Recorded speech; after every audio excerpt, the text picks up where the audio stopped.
മലയാളത്തിന്റെ ഭാഷാപിതാവിന്റെ പാരമ്പര്യത്തിലൂടെ അറിവിന്റെ സംസ്കാരം പേർന്നവരാണ് എഴുത്തച്ഛന്മാരെന്ന് ആധ്യാത്മിക പ്രഭാഷകൻ ഗോവിന്ദപ്രസാദ്. അഖില ഭാരതീയ എഴുത്തച്ഛൻ സമാജം ആദരണീയം 2025 ഉദ്ഘാടനം ചെയ്ത് സംസാരിക്കുകയായിരുന്നു അദ്ദേഹം. സമുദായത്തിൽ ഉന്നത വിജയം കരസ്ഥമാക്കിയ വിദ്യാർത്ഥികളെയും വിവിധ മേഖലകളിൽ പ്രാഗൽഭ്യം തെളിയിച്ച പ്രതിഭകളെയും ആദരിക്കുന്നതിനായാണ് ആദരണീയം 2025 സംഘടിപ്പിച്ചത്.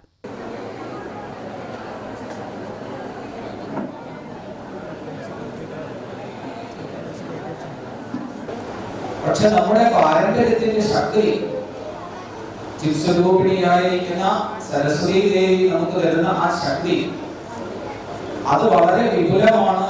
ഏത് ഘട്ടത്തിലും ഏത് പ്രതിസന്ധിയിലും നമ്മളെ തരണം ചെയ്യാൻ പ്രാപ്തിയുള്ളതാണ് ആ ശക്തി സ്വരൂപം എന്നത് ഇന്നത്തെ ഈ ഒരു വേളയിൽ നമുക്ക് ഉറപ്പിക്കാൻ പറ്റും.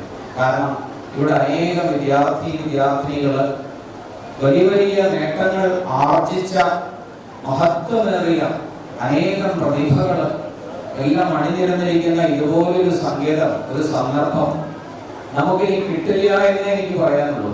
ഇനി അതിനെ 2, 3 എന്നൊന്നും പറയാനില്ല. ഇത്രയും നല്ലൊരു സന്ദർഭം നമുക്ക് ഏറ്റവും നല്ല കാര്യങ്ങൾ ആലോചിച്ചുകൊണ്ട് ചർച്ച ചെയ്തുകൊണ്ട് നമുക്ക് ഇന്നത്തെ ദിവസം ഭാസുരമാക്കണം.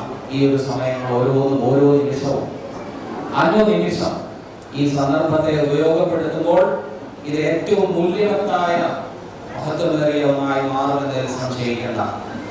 ഇതെല്ലാം പറയുമ്പോഴും എല്ലാവരും ഒന്ന് ശ്രദ്ധിക്കുന്നുണ്ട് എന്ന് മനസ്സിലാവുന്നു. മറ്റു ശബ്ദങ്ങളൊന്നും കേൾക്കുന്നില്ല. എങ്കിലും നമുക്കൊരു ചെറിയ ഒരു പരിശീലനം ചെയ്യുന്നത് നല്ലത്, അല്ലെ? നമ്മൾ പറയുന്നതിനേക്കാൾ പ്രവർത്തിക്കുന്നതാണ് നല്ലത്. പറളി പഞ്ചായത്ത് കല്യാണ മണ്ഡപത്തിൽ നടന്ന ആദരണീയം 2025 അഖില ഭാരതീയ എഴുത്തച്ഛൻ സമാജം ദേശീയ പ്രസിഡന്റ് അരവിന്ദാക്ഷൻ അധ്യക്ഷത വഹിച്ചു. Ezhuthachan education trust chairman Kumaran Ezhuthachan, Ezhuthachan education society vice president Gopalakrishnan എന്നിവർ മുഖ്യാതിഥികളായി. Chinmaya mission college assistant professor Ramakrishnan മുഖ്യപ്രഭാഷണം നടത്തി. സമാജം ജനറൽ സെക്രട്ടറി കീർത്തികുമാർ മുഖ്യപ്രഭാഷണം നടത്തി. ചടങ്ങിൽ സജി രാജിക്ക് എഴുത്തച്ഛൻ വനിതാ പുരസ്കാരവും ട്രെയിൻ അപകടത്തിൽ യുവതിയെ രക്ഷിച്ച രാഘവൻ ഉണ്ണിക്ക് ധീരതാ പുരസ്കാരവും സമ്മാനിച്ചു. ചിറ്റൂർ ഗവൺമെന്റ് കോളേജ് ബോട്ടണി വിഭാഗം തലവനും കേരള സർവകലാശാല പുരസ്കാര ജേതാവുമായ ഡോക്ടർ സുരേഷ് കുമാറിനെ ആദരിച്ചു.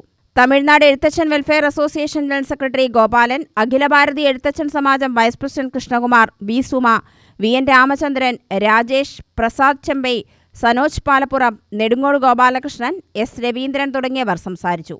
ട്രഷറർ അനുകുമാർ സ്വാഗതവും സുജിത് നന്ദിയും പറഞ്ഞു. UTV news, Palakkad.